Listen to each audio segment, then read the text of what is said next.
Muy bien, pues antes de entrar en los textos, quiero decir un par de cosas, ¿no? La primera es que la Biblia no es un libro que se dedica a decir las cosas por decirlas, ¿no? Esto es algo que los teólogos, si lees libros sobre teología, te lo van a enfatizar. Cuando la Biblia dice algo, lo dice por algo. O cuando usa una palabra, lo dice por algo, no porque no sepa qué decir, sino que de una manera intencionada Dios está diciendo eso. Podría decir otra cosa, no la dice, dice eso. Y también, como dice Pablo en el Nuevo Testamento, toda la Escritura es inspirada por Dios. O sea, toda. No unas partes, no lo que nos gusta, lo que entendemos. No, toda la Escritura es inspirada por Dios. Y estamos viendo la Trinidad. El otro día lo que básicamente dijimos era que, por hacer un súper resumen, ¿no? Era que creemos en un Dios trino. Y decíamos que creemos en un Dios y hablábamos de triunidad.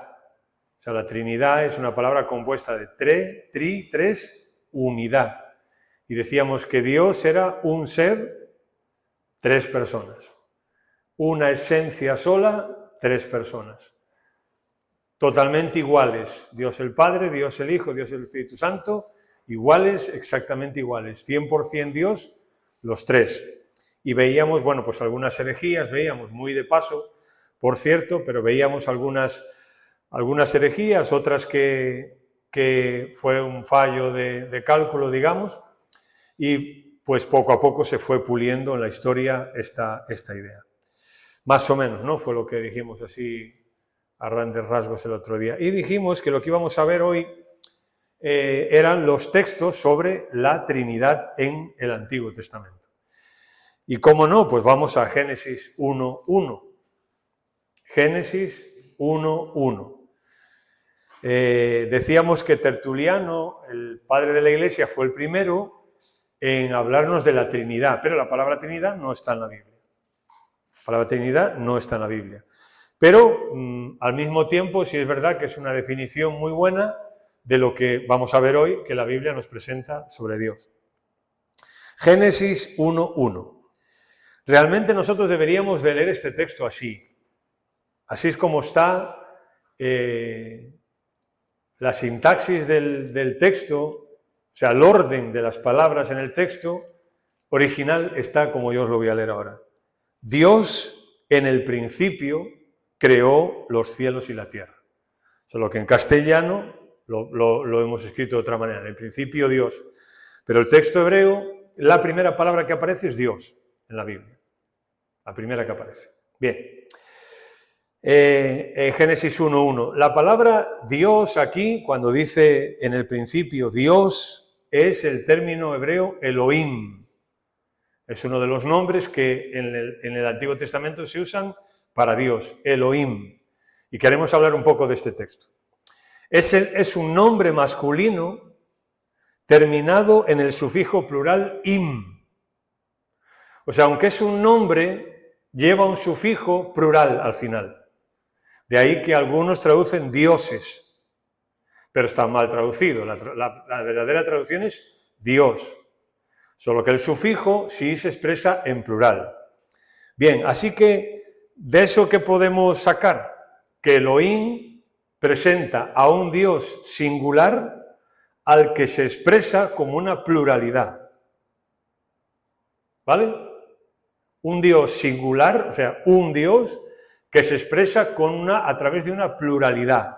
Porque le pone el sufijo im, que es un sufijo plural, terminado en el sufijo plural im. Pero el verbo se traduce creó, porque está en masculino singular. O sea, dice, en el principio Dios, un Dios único que se presenta con una pluralidad. Pero cuando habla de creó, dice creó singular. Realmente el verbo ese está en masculino singular. Por ejemplo, vamos a ver un par de textos más.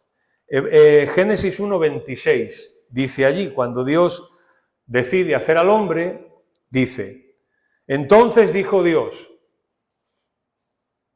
único, hagamos al hombre, plural, a nuestra, plural, imagen, conforme a nuestra, plural, semejanza, y señoré en los peces del mar, y todo, etcétera, etcétera, que va diciendo ahí.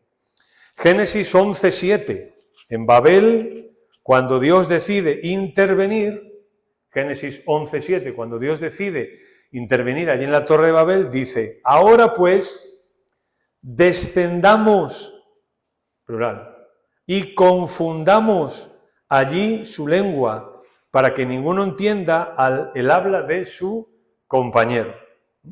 Es decir, Dios hablando de sí mismo como una pluralidad, como alguien en el que hay, pues, una pluralidad, como estamos diciendo.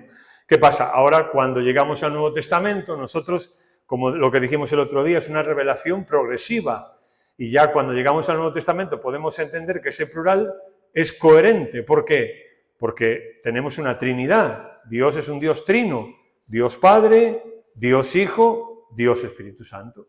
Los tres son eternos, y por tanto, cuando Dios decide hacerlo, pues se expresa como una pluralidad. Por ejemplo, mirar Génesis 3:22 también, Génesis 3:22.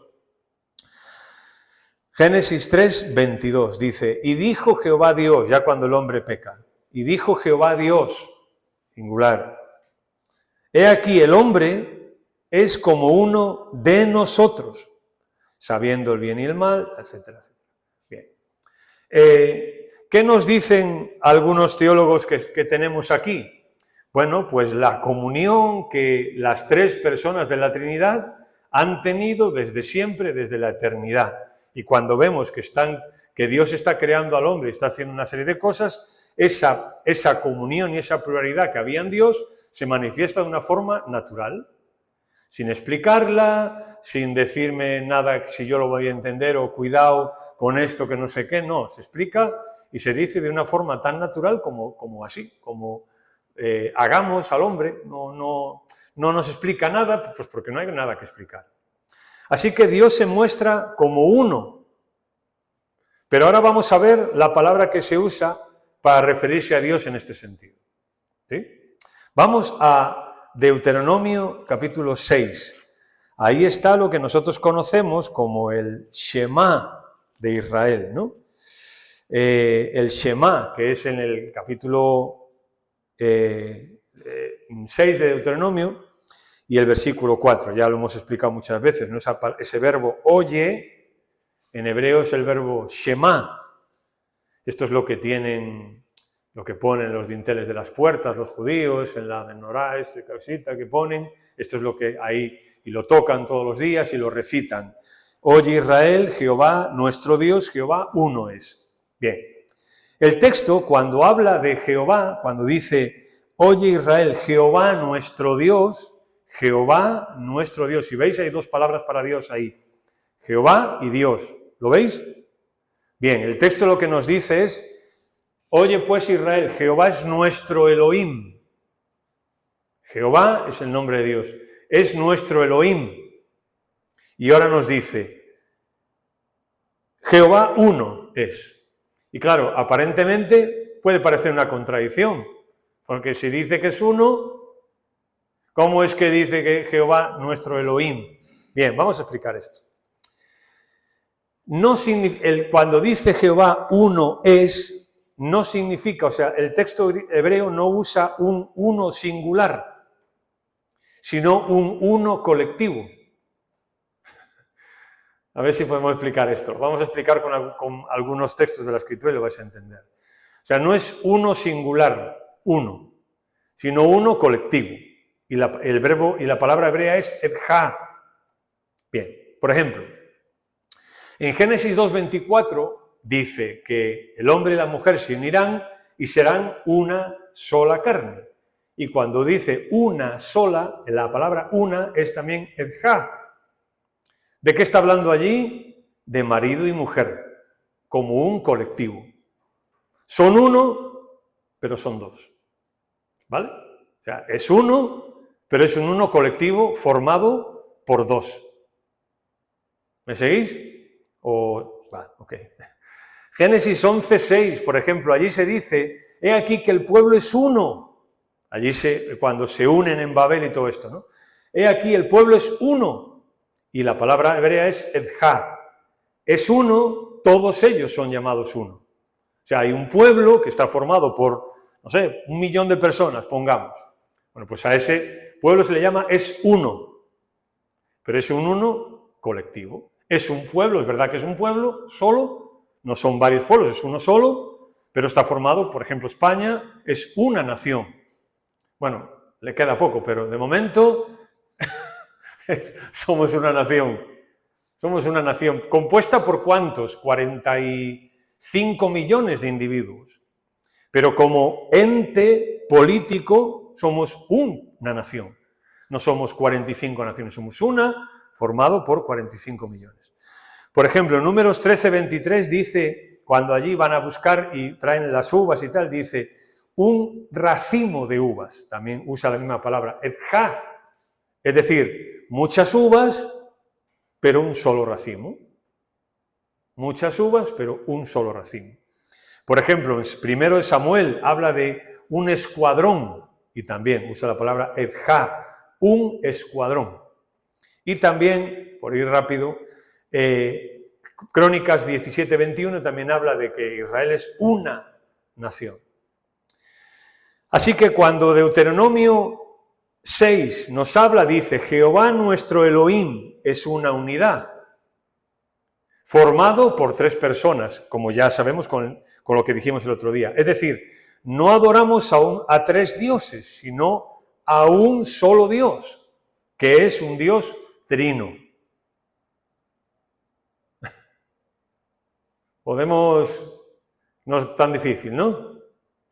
Otra cosa es que nos quepa en la cabeza, pero no es tan difícil, ¿no? Por ejemplo, fíjate, en Isaías 48, es un texto típico que se usa para estas explicaciones también, está hablando un rey y hay unas amenazas y dice, acercaos a mí y oíd esto. Desde el principio no hablé en secreto. Desde que eso se hizo, allí estaba yo. Y ahora me envió Jehová el Señor y su Espíritu. Este es un texto clásico que casi todos los teólogos lo usan para decirnos que también en el Antiguo Testamento tenemos de una forma clara las 3 personas de la Trinidad. Dios Jesús, Dios el Padre que lo envía y el Espíritu Santo. Por ejemplo, en Isaías, también un capítulo clásico, cuando dice allí, ¿no? Después oí la voz del Señor que decía, ¿a quién enviaré? ¿Y quién irá? ¿Por quién? Por nosotros. Entonces respondí, yo, he aquí, envíame a mí. Es decir, enviaré singular, por nosotros plural. Creo que lo dijimos que en el libro de Isaías, cuando hay la visión esta de que, cuando dice Isaías 6:1, ¿no? En el año en que murió el rey Uzías, vi yo al Señor y sus faldas llenaban el templo y todo esto, ¿no? Y claramente cuando nosotros lo leemos decimos, es una visión de Dios el Padre, pero cuando llegamos a los evangelios, en el Evangelio de Juan, nos dice que esto dijo cuando vio a Jesús, allí en Isaías capítulo 6. Por ejemplo, en el capítulo 6, versículo 3 nos dice, y el uno al otro daba voces diciendo, Santo, Santo, Santo, Jehová de los ejércitos, toda la tierra está llena de su gloria. Bien, olvidaros de lo de que aquí está diciendo que Dios es 3 veces santo. No está diciendo eso. Todos los escritores y teólogos, digamos, concuerdan que eso lo que está hablando es de la Trinidad, una referencia a la Trinidad, en el sentido de que santo es Dios el Padre, santo es Dios el Hijo y santo es Dios el Espíritu Santo. Porque Dios es una vez santo, no es 3 veces. No, 3 veces, pues 1 millón, pero 3 no tiene mucho sentido. Bueno, solo vamos a ver un poco la semana que viene, que vamos a ver el atributo de la santidad. Bien, estos son los textos clásicos, superclásicos, del Antiguo Testamento para hablar de la Trinidad. Vamos al Nuevo Testamento. Por ejemplo, en el Nuevo Testamento ya encontramos una revelación más completa.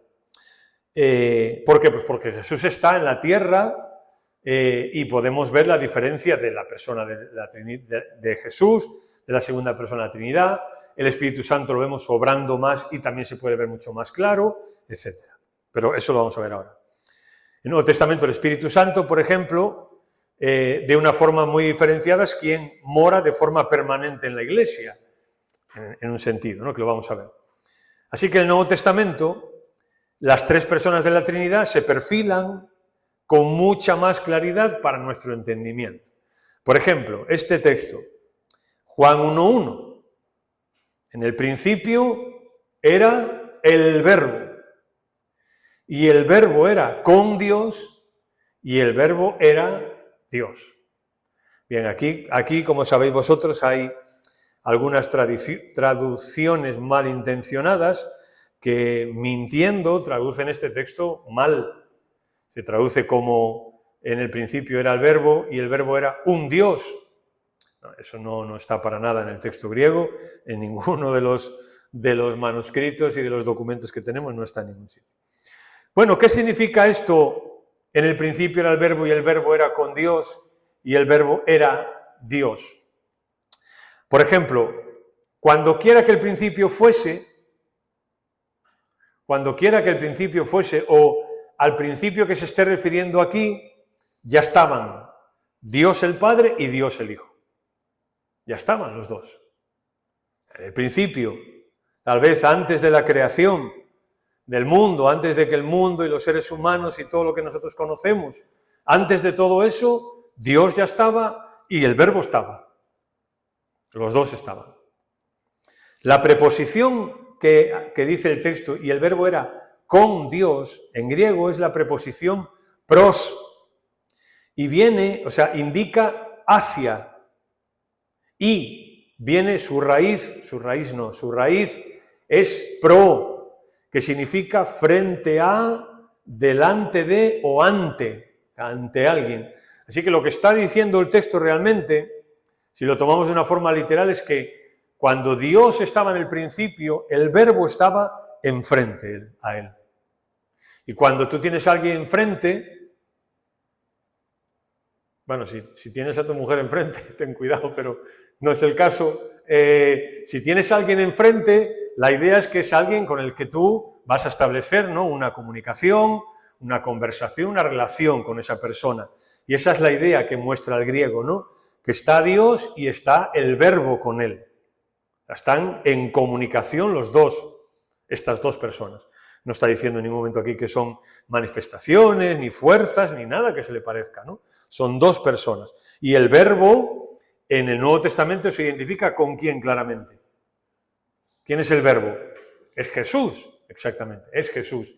Y Jesús estaba antes de la fundación del mundo.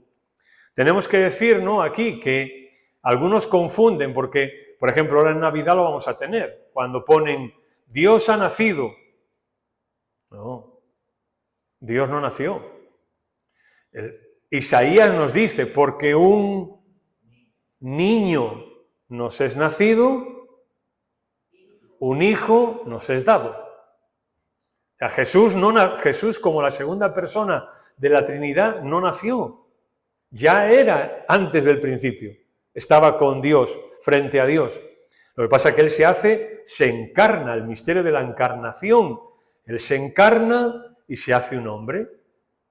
Y deja su gloria, y viene, etcétera, etcétera. Renuncia a sus atributos, a usarlos, porque aquí hay que tener cuidado, porque a veces con Filipenses 2 decimos, ¿no?, cuando dice que siendo en forma de Dios, tal, ese texto. Decimos, Jesús renunció a sus atributos. No, vamos a ver, eso es un disparate. Jesús no renunció a sus atributos. No puede renunciar a sus atributos Dios. ¿Cómo va a renunciar? Renunció a usarlos, que es distinto. Porque ahí lo dice, siendo en forma de Dios, o sea, existiendo en forma de Dios, no estimó ser igual a Dios como cosa que aferrarse, sino que se despojó y siendo obediente. O sea, está hablando de su encarnación, de lo que él hace, ¿no? Pero vamos a ver ahora textos donde claramente nos dicen que Jesús para nada se desprendió de su naturaleza como Dios que era. Él era Dios hombre. Y esto es muy complicado de entender, claro, porque él nunca dejó de ser hombre, pero nunca dejó de ser Dios. No podía dejar de ser Dios. Esto es un misterio. Es otro misterio que los escritores dicen, ¿no? La encarnación es el mayor misterio y el mayor milagro que ha habido jamás en la historia. Otro texto típico. Porque 3 son los que dan testimonio en el cielo. El Padre, el Verbo y el Espíritu Santo. Y estos 3 son uno.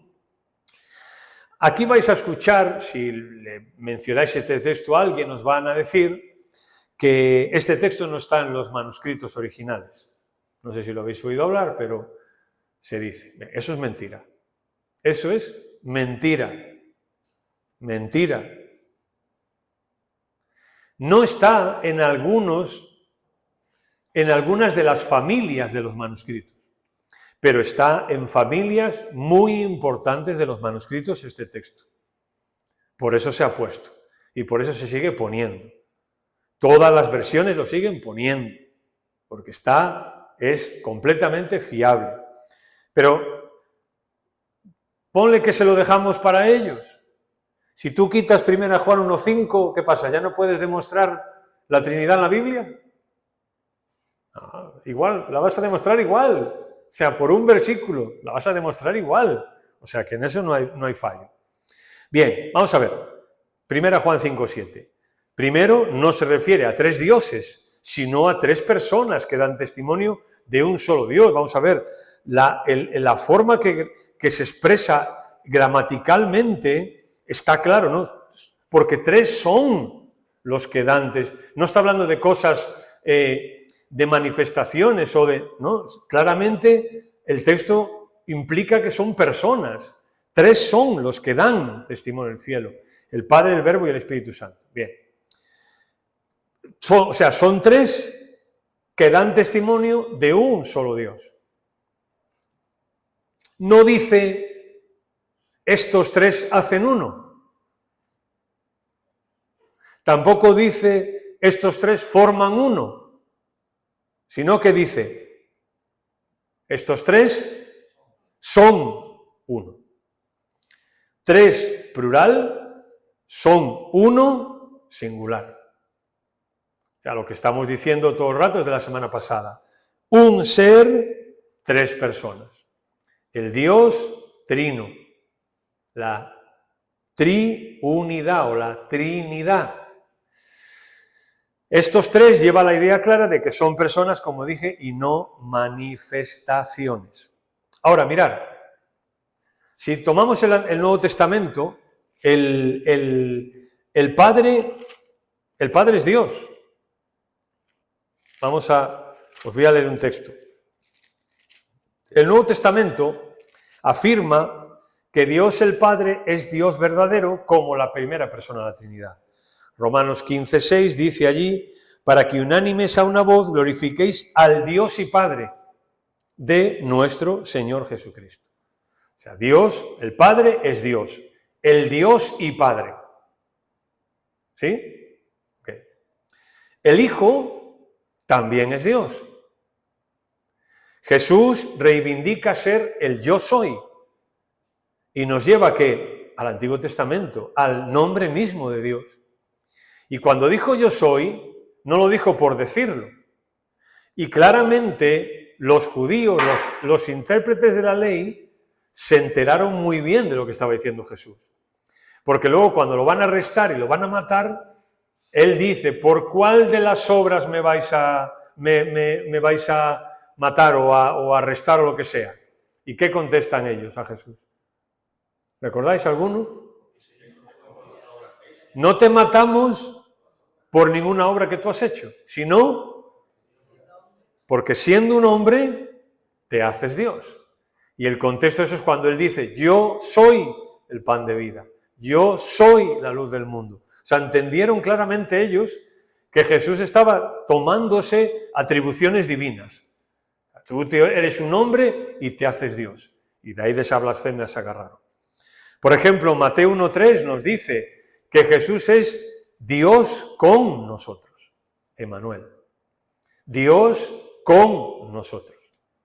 No un niño con nosotros, sino Dios con nosotros. El Espíritu Santo también es Dios.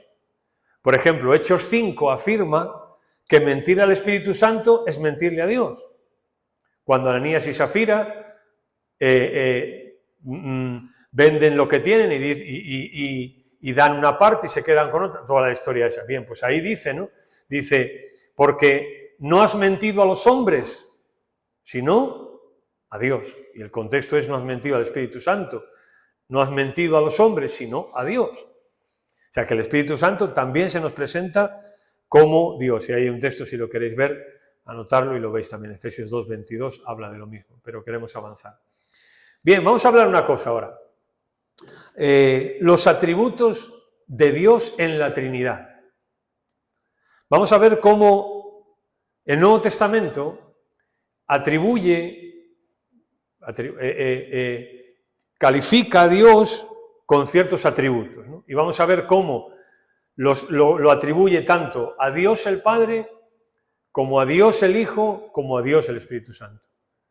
Una manifestación, una fuerza, una idea, no tiene atribuciones personales, pero vamos a ver cómo el Nuevo Testamento sí lo hace. El Padre, primero, ¿no? El Padre es Dios. Por ejemplo, el Padre es, primero, poderoso. Dice Jesús, mirándolo Jesús les dijo, para los hombres esto es imposible, pero para Dios todo es posible. Está hablando Jesús de Dios, del Padre, ¿no? Y dice, para los hombres es imposible, pero para Dios todo es posible. Eso que ya nos habla de que Dios es poderoso. Y este atributo lo vamos a ver. Dios el Padre también es omnipresente. Mas tú cuando ores, entra en tu aposento y cerrada la puerta, se supone donde nadie te ve, pues sí que te ve alguien. Ora a tu Padre que está ahí en secreto.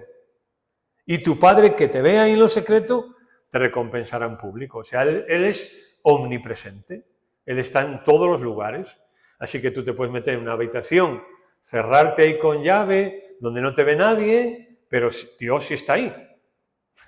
Esa es la idea, ¿no? Dios está ahí. Bien. Dios el Padre también es omnisciente.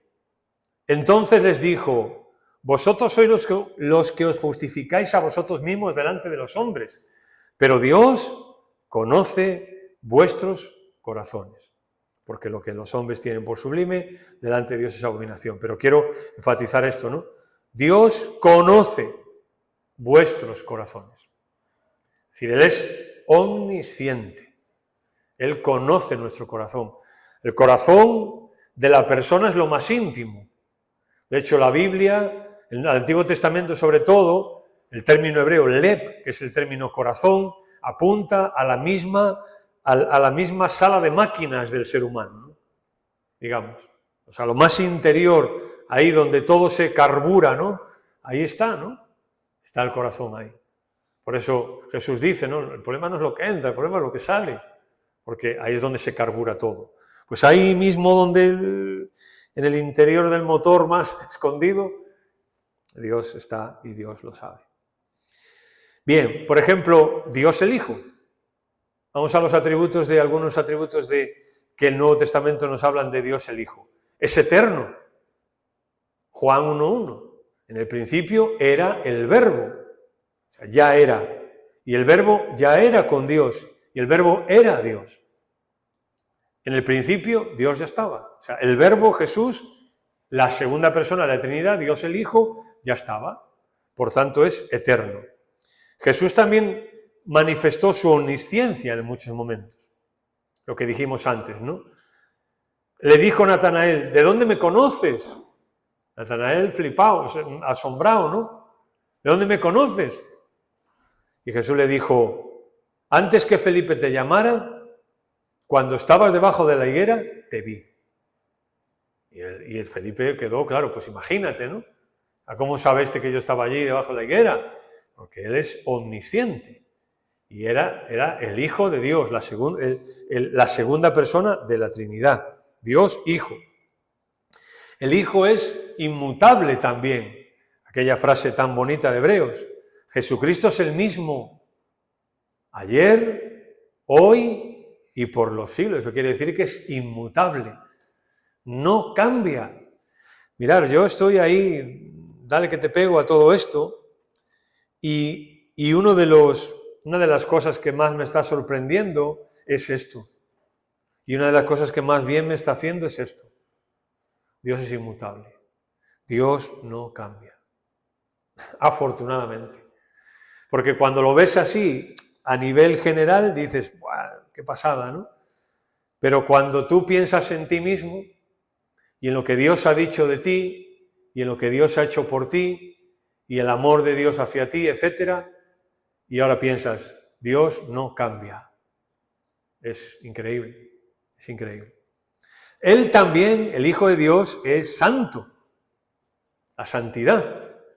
Respondiendo el ángel le dijo a María, el Espíritu Santo vendrá sobre ti, y el poder del Altísimo te cubrirá con su sombra, por lo cual también el santo ser que nacerá será llamado Hijo de Dios. El santo ser que nacerá. Ahí estaban unidas la naturaleza humana y la divina y formaron a alguien santo, completamente santo. De hecho, el Nuevo Testamento lo afirma, ¿no? Muchas veces. Dios el Hijo también es omnipresente. Cuando les comisiona a los discípulos, ir y predicar el Evangelio, y ahora les dice, enseñándoles que guarden todas las cosas que os he mandado. Y aquí yo estoy con vosotros todos los días, hasta el fin del mundo.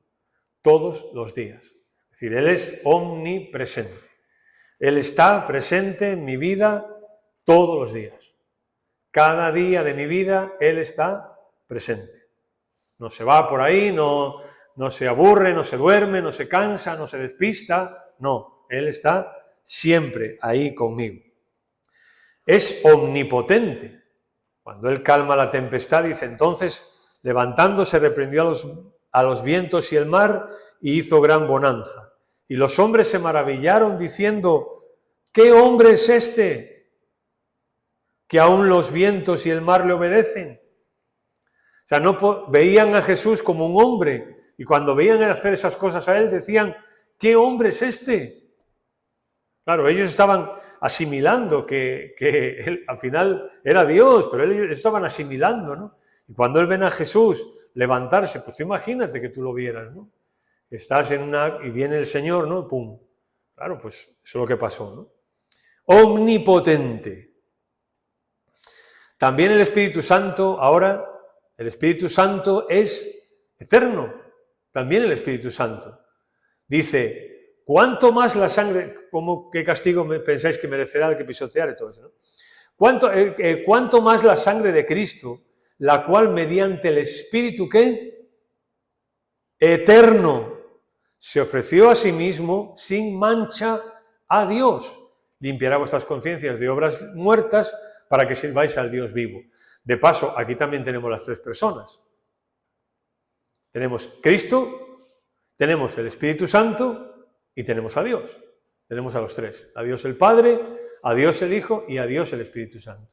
Pero el Espíritu Santo aquí se habla de que es el Espíritu eterno. Cuando en Génesis 1 vemos que Dios está creando y empieza a crear la tierra, ¿quién se movía al principio sobre la faz de las aguas? El Espíritu de Dios. También es santo, por supuesto, Espíritu Santo, pero es santo. No contristéis al Espíritu Santo de Dios, con el cual fuisteis sellados para el día de la redención. Por cierto, a una manifestación no se le puede contristar, ni a una fuerza. A una persona sí. Y aquí dice, no contristéis al Espíritu Santo. Si el Espíritu Santo fuera un viento, pues tú al viento no lo puedes entristecer. Inténtalo, ¿no? Pues sal ahí, insúltale y dile algunas cosas, a ver, pues, ¿se va a entristecer el viento? ¿no? O háblale a un banco y dile lo que sea, y te vas a sentar y se va a seguir soportando.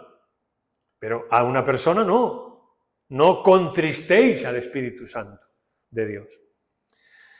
Él también es omnisciente, pero Dios nos la reveló a nosotros por el Espíritu, porque el Espíritu todo lo escudriña, aún lo profundo de Dios. Lo que está diciendo Pablo allí es que hay cosas que pertenecen a Dios y a los misterios de Dios, y que nosotros como cristianos podemos conocerlo porque se nos revela en la palabra, y quien revela eso es el Espíritu Santo. Por tanto, Él es omnisciente, lo conoce todo, aún lo profundo de Dios. ¿Por qué? Porque es Dios. Vamos a ver cuando hablemos de la omnisciencia de Dios, del conocimiento de Dios, del todo conocimiento de Dios, que una de las cosas importantes es que Dios tiene que conocerse a sí mismo para poder conocer todo lo demás. Bueno, nos esperan cosas, si Dios quiere. Verdad, el Espíritu Santo es verdad, se le llama el Espíritu de verdad, al cual el mundo no puede recibir porque no lo ve ni le conoce, pero vosotros le conocéis porque mora en vosotros y estará con vosotros. Si os fijáis, toda la forma de expresar es acerca de una persona. No le conocéis, no dice no conocéis esa manera, no le conocéis, porque mora con vosotros, está en vosotros, o sea, una persona, ¿no? También, última,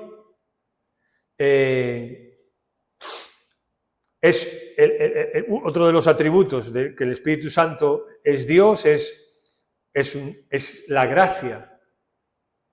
La gracia es un atributo que se le atribuye a Dios, ¿no? Pues también el Espíritu Santo.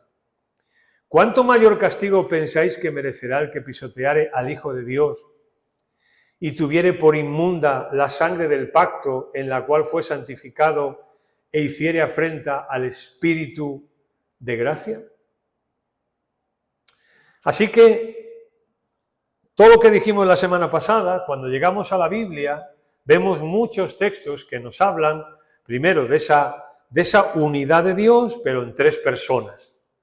Y cuando llegamos al Nuevo Testamento, esas tres personas se nos desarrollan mucho más.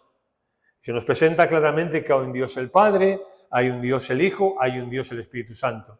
Vemos al Padre hablando con su Hijo o diciendo este es mi Hijo amado, en quien tengo complacencia. Vemos al Hijo en Getsemaní diciendo Padre, si es posible, pasa de mí esta copa. Vemos el Espíritu Santo también viniendo sobre Jesús, ungiendo a Jesús para esos milagros que iba a tener que hacer.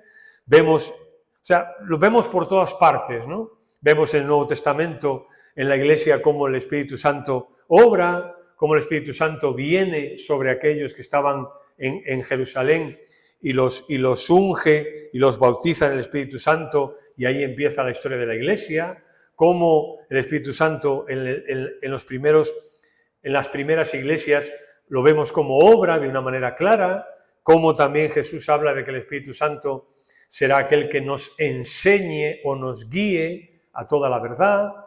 Siempre vemos cómo al final, incluso en Apocalipsis, vemos a Jesús viniendo en las nubes, Él, aquel que... Y Apocalipsis nos decía, ¿verdad? ¿Mirarán a quién? Aquel al que traspasaron. Es Jesús. Y lleva su nombre escrito, el Verbo de Dios, para que nadie tenga duda de quién es. Este que viene es el Verbo de Dios. Es ese que cuando fuera que fuera el principio, Él ya era. Pero, por otra parte, lo que dijimos, Dios, ¿cuántos dioses hay? Uno. Un solo Dios. Un solo ser. Una sola sustancia. Tres personas. Ese es el resumen de la palabra Trinidad. Si la separamos, realmente es triunidad. Triunidad. Bien, ¿esto lo podemos asimilar 100%? Pues posiblemente no, y posiblemente tengamos dudas y cosas que no entendemos, pero es algo que está revelado en la Escritura. O sea, como hemos visto y podíamos ver otras cosas, ¿no? Otros textos que hay por toda la Biblia, ¿no? De que estas cosas se manifiestan así y están así, ¿no? Y en la historia de la Iglesia, pues como dijimos, ¿no? Hubo un desarrollo, hubo conflictos, hubo gente que con muy buenos deseos intentaron expresar esto y no les fue fácil, porque entendamos que los primeros siglos de la Iglesia, pues costó mucho, ¿no? Porque no era fácil, había que, todavía, incluso los documentos tardaron en reunirse, no era fácil tener una Biblia, hubo un proceso largo, ¿no? Un proceso donde tuvieron que discutir mucho, donde tuvieron que escoger las palabras, o sea, por ejemplo, Tertuliano, si tú lees de él, ves cómo, pues, escoger la palabra Trinidad para expresar todo esto, pues tampoco fue fácil, porque ¿qué palabra escoges que pueda resumir todo, ¿no? Cuando hablas de esas tres personas, ¿qué palabras escoges? ¿Qué frases dices? Para no decir algo que esté en contra de la Escritura, ¿no? Para tener un equilibrio. Bueno, pues en un tema como este, pues tampoco es fácil. No es fácil, o sea, es realmente complicado, ¿no? Bien.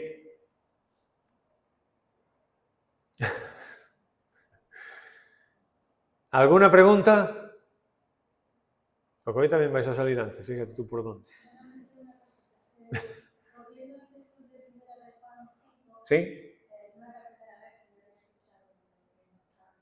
Sí.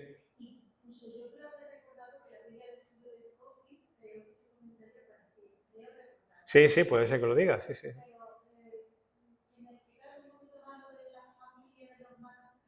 Sí. Vamos a ver, cuando la Biblia se empieza a escribir, empiezan los escribas, ¿no? Que eran los que escribían, los que copiaban a mano la Biblia, ¿vale?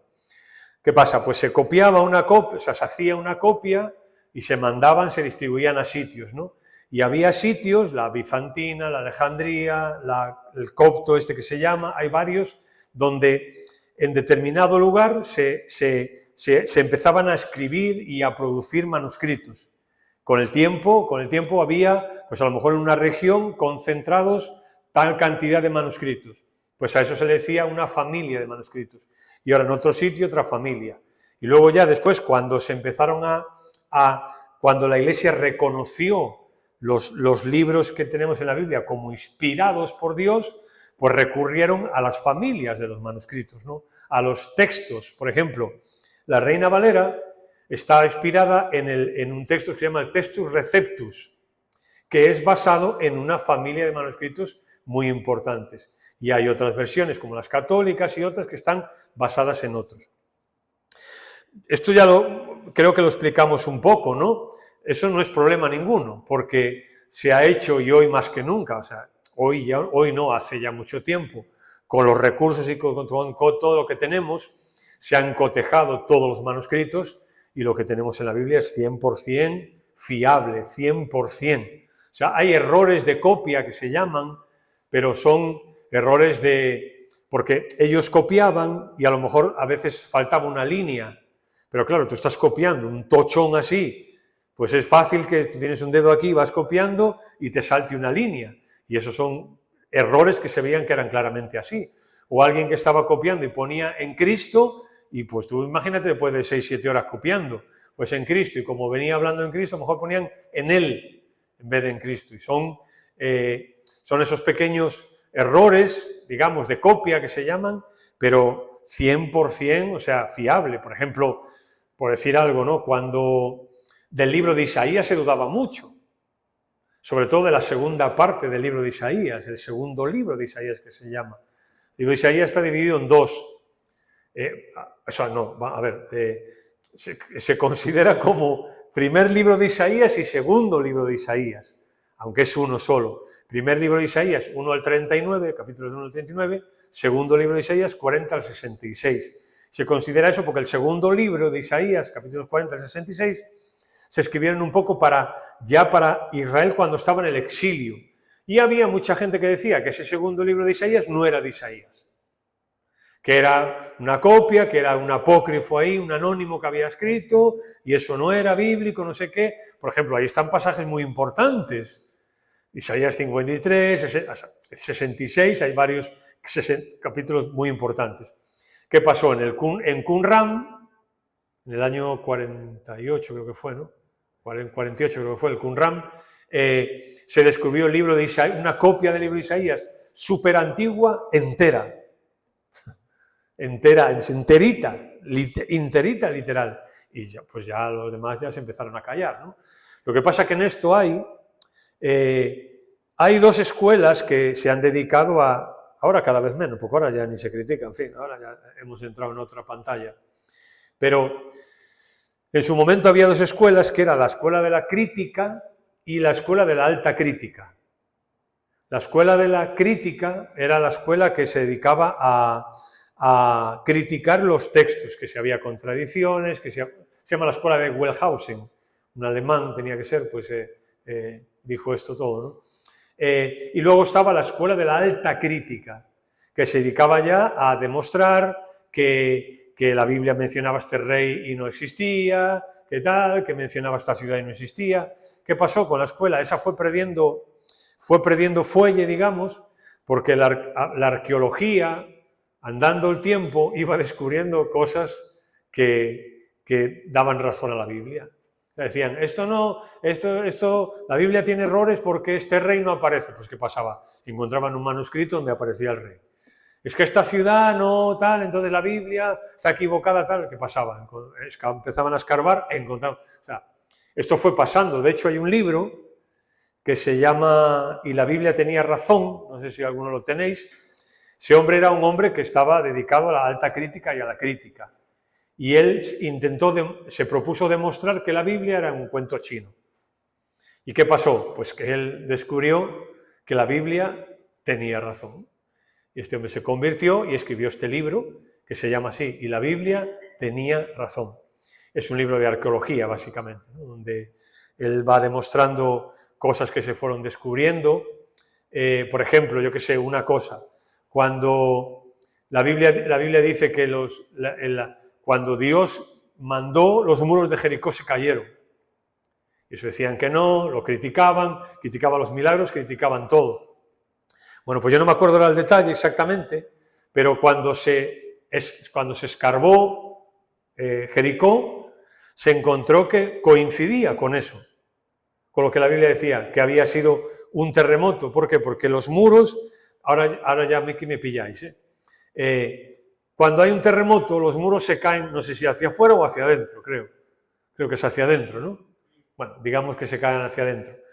Y eso el hombre en el libro ese demuestra cómo eso corrobora lo que la Biblia dice, ¿no? Que los muros no los tiraron, sino que se cayeron. Por ejemplo, ¿no? Eso es o cuando los milagros, el Mar Rojo, tú sabes, dicen que eso era un mar de cañas, que eso no abrió Moisés nada, o sea, un mar de cañas, que eso se pasaba andando, sin problema. Pues fíjate tú, entonces el milagro fue más gordo todavía. O los egipcios eran muy torpes, porque los egipcios pasaron con las mujeres, con los carros, con la comida, con los animales y no se ahogó ni uno. Ni uno se ahogó. Y ahora venían los espartanos de Egipto, los Rambos del momento, y se ahogaron todos. El milagro es mayor todavía. Bueno.